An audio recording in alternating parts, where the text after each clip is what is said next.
और खबरों के सिलसिले को आगे बढ़ाएं। इस वक्त प्रधानमंत्री नरेंद्र मोदी फ्रांस में हैं और वहां पर संबोधन कर रहे हैं। सीधे वहीं चलते हैं।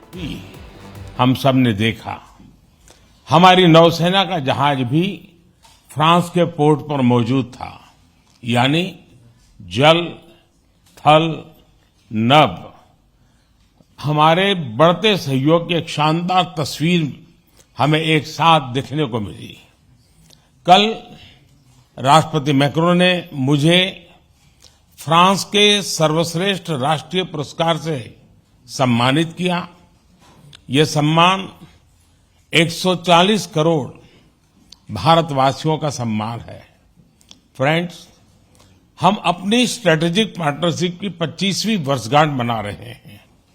बीते 25 वर्षों के मजबूत आधार पर हम आने वाले 25 वर्षों के लिए रोड मैप तैयार कर रहे हैं। इसमें बोल्ड और महत्वाकांक्षी लक्ष्य निर्धारित किए जा रहे हैं। भारत के लोगों ने भी इस कालखंड में एक विकसित देश बनाने का संकल्प लिया है। इस यात्रा में हम फ्रांस को एक नेचुरल पार्टनर के रूप में देखते हैं। 2 दिनों में हमें आपसी सहयोग के सभी क्षेत्रों पर विस्तार से बात करने का अवसर मिल रहा है।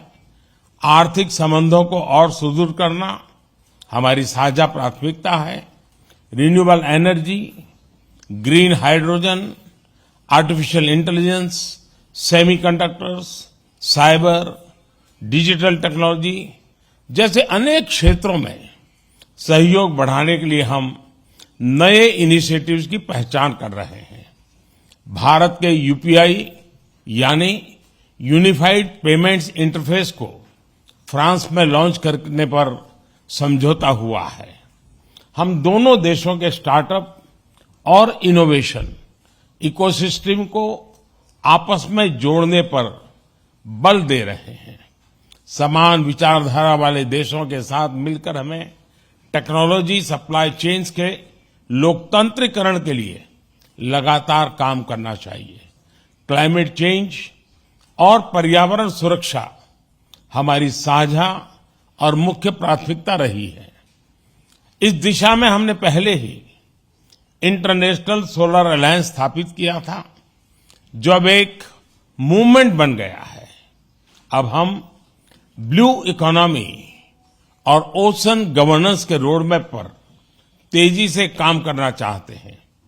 सिंगल यूज प्लास्टिक के खिलाफ हम एक साझा पहल पर आगे बढ़ेंगे। इंडियन ऑयल और फ्रांस की टोटल कंपनी में एलएनजी के निर्यात के लिए जो लॉन्ग टर्म एग्रीमेंट हुआ है, मैं उसका स्वागत है। इससे हमारे क्लीन एनर्जी ट्रांजिशन के लक्ष्यों को बल मिलेगा। अब से कुछ देर बाद हम भारत फ्रांस सीईओज फोरम में भी हिस्सा लेने वाले हैं।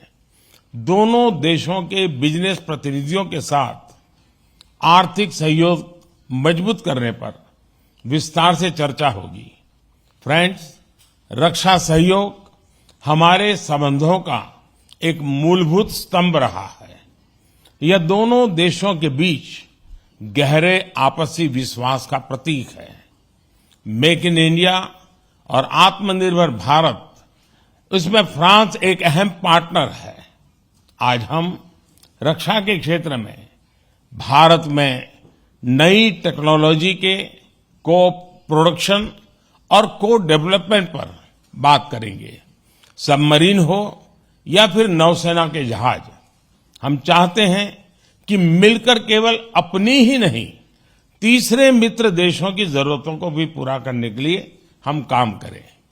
हमारी डिफेंस स्पेस एजेंसीज के बीच सहयोग बढ़ाने की संभावनाएं हैं। फ्रांस की कंपनियों द्वारा MRO facilities, spare parts, helicopter के लिए इंजन का प्रोडक्शन भी भारत में किए जाने पर हम आगे बढ़ रहे हैं। हम इसमें हमारे सहयोग को और सशक्त करने पर बल देंगे। सिविल न्यूक्लियर क्षेत्र में सहयोग को आगे बढ़ाते हुए हम small and advance modular reactors में सहयोग की संभावना पर चर्चा करेंगे। आज भारत में चंद्रयान के सफल लॉन्च पर पूरा भारत उत्साहित है। यह हमारे वैज्ञानिकों की बहुत बड़ी उपलब्धि है। अंतरिक्ष के क्षेत्र में भारत और फ्रांस का पुराना और गहरा सहयोग है।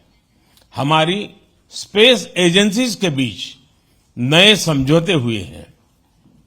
इसमें सैटेलाइट लॉन्च सर्विसेज, समुद्र और धरती के तापमान और वातावरण को मॉनिटर करने के लिए तृष्णा सैटेलाइट बनाने का काम शामिल है।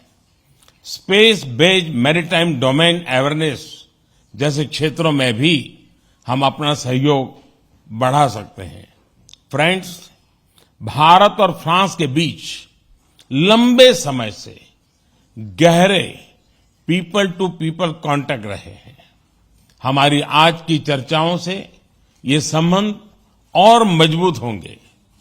हम फ्रांस के दक्षिण में मार्से शहर में नया भारतीय कॉन्सुलेट खोलेंगे। फ्रांस में पढ़े हुए भारतीय मूल के लोगों के लिए लॉन्ग टर्म वीजा देने के निर्णय का हम स्वागत करते हैं। हम फ्रांस के विश्वविद्यालयों को भारत में अपने कैंपस स्थापित करने के लिए आमंत्रित करते हैं। दिल्ली में बनाए जाने वाले नए राष्ट्रीय म्यूजियम में फ्रांस एक पार्टनर के रूप में जुड़ रहा है। अगले वर्ष पेरिस में होने वाले ओलंपिक्स के लिए सभी भारतीय एथलीट्स बहुत ही उत्सुक हैं। इसके सफल आयोजन के लिए मैं राष्ट्रपति मैक्रो और उनकी पूरी टीम को शुभकामनाएं देता हूं। फ्रेंड्स, आज हम कई महत्वपूर्ण क्षेत्रीय और वैश्विक मुद्दों पर भी चर्चा करेंगे। इंडो पैसिफिक के रेसिडेंट पावर्स के रूप में इस क्षेत्र में शांति और स्थिरता के लिए भारत और फ्रांस की विशेष जिम्मेदारी है। हमारे सहयोग को एक रचनात्मक स्वरूप देने के लिए हम इंडो पैसिफिक कोऑपरेशन रोडमैप पर काम कर रहे हैं। Indo Pacific triangular development cooperation fund के प्रस्ताव पर भी दोनों पक्ष में चर्चा में है। इससे पूरे क्षेत्र में स्टार्टअप्स और इनोवेशन को बढ़ावा देने के नए अवसर खुलेंगे। भारत के इंडो पैसिफिक ओशन इनिशिएटिव्स में फ्रांस द्वारा मैरीटाइम रिसोर्स पिलर को लीड करने के निर्णय का हम स्वागत करते हैं। फ्रेंड्स, कोविड महामारी और यूक्रेन संघर्ष के प्रभाव पूरे विश्व पर पड़े हैं। ग्लोबल साउथ के देशों पर इनका विशेष रूप से नकारात्मक प्रभाव पड़ा है। यह चिंता का विषय है। इन समस्याओं के समाधान के लिए सभी देशों का एकजुट होकर प्रयास करना आवश्यक है। हमारा मानना है कि सभी विवादों का समाधान डायलॉग और डिप्लोमेसी के माध्यम से होना चाहिए।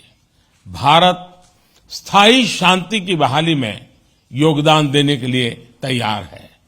आतंकवाद के विरुद्ध लड़ाई में भारत और फ्रांस हमेशा साथ रहे हैं।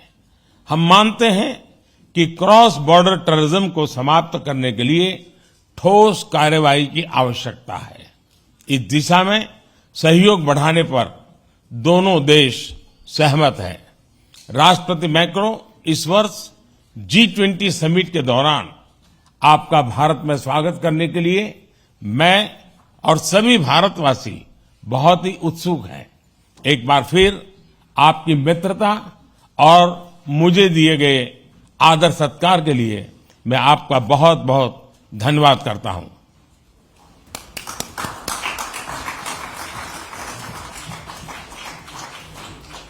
तो प्रधानमंत्री नरेंद्र मोदी को आप सुन रहे थे। भारत फ्रांस के बीच रिश्तों को मजबूत करने के लिए किस तरह से प्रधानमंत्री और इमैनुअल मैक्रों के बीच आज की रणनीति रहेगी और बातचीत होगी, तमाम बातों का आपने सुना। इससे पहले एलएसी पैलेस में प्रधानमंत्री मोदी का शानदार स्वागत किया गया, जिसकी तस्वीरें इस वक्त आप देख रहे हैं।